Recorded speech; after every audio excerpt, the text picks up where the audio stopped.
Comme vous le savez, les évêques membres de la SENCO avaient pris l'engagement d'accompagner les institutions de l'État pour le bien-être de la population. Et le Parlement, c'est une des grandes institutions qui mérite l'accompagnement de nos pères évêques, qui ne sont pas politiciens, mais qui veillent sur le même peuple dont sont chargés les députés. Alors pour cette fois-ci, c'était par rapport à la situation de l'Est.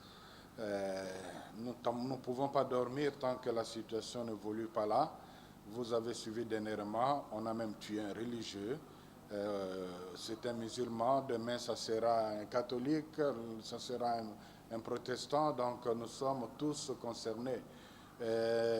Nous avons salué la dynamique mise en place par le président de l'Assemblée nationale pour jusqu'à diligenter une enquête parlementaire à l'Est.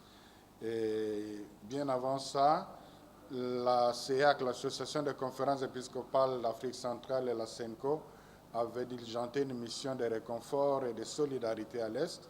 Et fort de cette mission, ils ont fait un plaidoyer adressé le 20 février au chef de l'État. Et les évêques avaient pris l'engagement de faire le même plaidoyer auprès, entre autres, du Parlement et du gouvernement. Alors, je suis venu remettre au président de l'Assemblée nationale les plaidoyers de la CEAC et de la SENCO. Je devrais être accompagné par le secrétaire général de la CEAC, M. l'abbé Jean-Pierre Badidiki, qui est retenu à Bruxelles. Donc, le contenu de ces plaidoyers des évêques comme contribution à la mission parlementaire à l'Est.